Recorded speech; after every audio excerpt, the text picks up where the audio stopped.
작년에 김치 김장 담궜던 행사 기억나시죠? 대통령님께서 참여하셨던 사진 먼저 좀 보고 시작할까요? 워낙 뭐 대통령님 요리에 또 능하시다라는 말씀도 많고 김건희 여사님하고 같이 이렇게 아주 좋은 모습을 연출했는데 이거 아시는 것처럼 전국에서 한 8,000명 정도가 참여했던 행사고 예산도 거의 10억 가까이 들었더라고요. 근데 보니까 이게 원래 예산에 없던 예산을 만들려다 보니까 어디서 돈을 끌어왔는지를 좀 저희가 살펴봤습니다. 지방자치분권위원회 운영, 지방분권 균형발전 홍보 지원, 공직선거관리 및 지방의회 역량 강화, 지방자치단체 경쟁력 지원, 사업 예산에서 이걸 전용을 해오셨더라고요. 이게 지금 취지에 맞나요? 이게 그러니까 자원봉사를 활성화하자고 아마 장관님이 추진하신 사업 같은데 지금 말씀드렸던 건들하고는 너무 상관이 없어서 예산 전형이 좀 문제가 있다고 보지 않으십니까?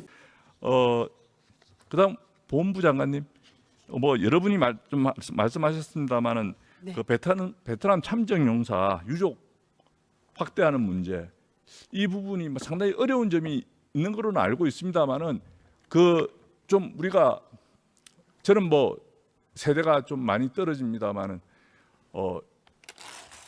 내가 표현이 조금 내가 내 아내한테 정말 해줄 거는 없고 내가 그래도 이거는 주고 가야 되지 않느냐, 이런 말씀을 하시는데 사실 저는 유족의 범위를 무한정 확대하는 부분에 대해서는 저는 뭐 찬성하지 않습니다. 1차적으로 배우자, 그 재정이 안 된다 그런다면 지금 우리 기초생활 수준에 있는 뭐 차상위가 됐든 우리가 예산 재정이 한도가 있는 부분이니까 그 한도에 대해서 좀 커버할 수 있는 범위 내에서 정해서 우리가 참전에 대한 보훈에 대한 정부의 노력이나 이런 걸 갖다가 좀 더 보여줄 수 있는 그런 걸 좀 해줬으면 어떨까라는 생각 한 가지 맞습니다. 하고. 지금 말씀하신 대로 그대로 다 승계하는 거는 굉장히 7천억 정도의 예산이 장관님, 되는데요. 네. 제가 또 한 가지만 더 말씀을 네네. 드리면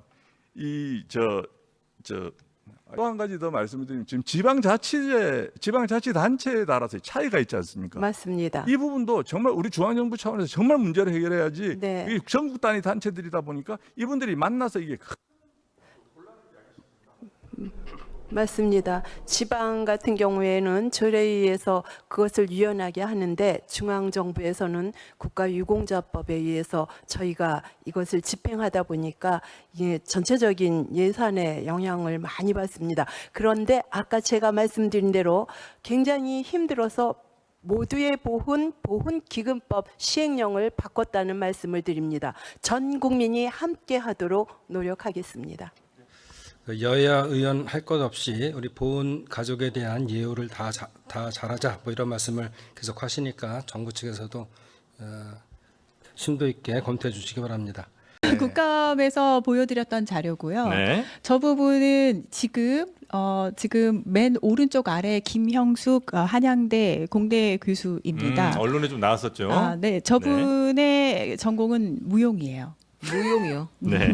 네.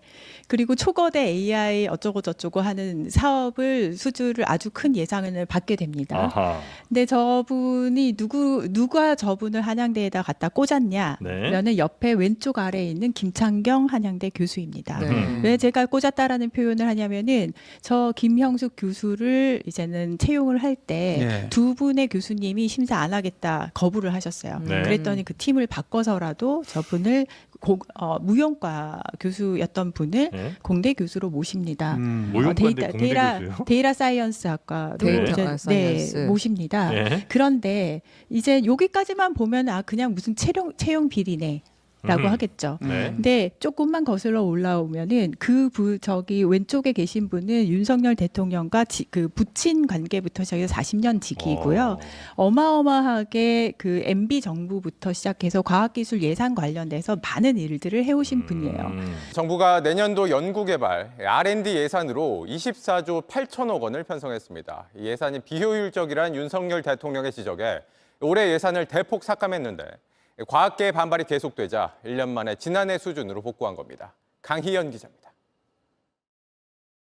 정부가 발표한 내년도 주요 R&D 예산은 24조 8천억 원입니다.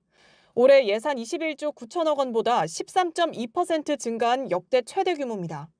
구체적으로는 3대 게임 체인저 기술에 해당하는 AI 반도체와 첨단 바이오, 양자 기술 등의 3조 4천억 원, 우주 분야에선 처음으로 1조 원 등이 편성됐습니다. 재정 여력이 정말 없는데도 최선을 다해 큰 폭으로 증액한 것입니다. 지난해 6월 윤석열 대통령은 나눠먹기식 R&D 예산을 재검토하라며 구조조정을 지시했습니다. 아무런 효과도 나타나지 않은 왜 썼는지 모르는 그런 예산, 완전히 제로 베이스에서 재점검해야 됩니다. 이 때문에 올해 예산은 지난해보다 2조 8천억 원가량 대폭 삭감됐습니다. 정부 출연 연구기관과 과기부 소속 노조 9곳은 연대회의를 출범해 집단 반발에 나서기도 했습니다. 논란 끝에 내년도 예산 규모는 다시 지난해 수준으로 회복했습니다. 하지만 과학계 노조에선 여전히 기대에 미치지 못한다는 지적도 나옵니다. 23년도 예산 삭감이 돼서 과제에 따른 예산이 줄고 진행이 제대로 못 되고 있는데 원래 삭감된 것만큼 다시 원상회복을 시켜야 되는데 규모만 좀 키울 뿐이고 대통령실 고위 관계자는 나눠먹기식 R&D 사업의 과감한 구조조정을 토대로 증액이 이루어질 수 있었다며 예산안 내용상 환골탈태에 가깝다고 평가했습니다. 최종 예산안은 오는 8월 말 확정될 예정입니다. JTBC 강연입니다.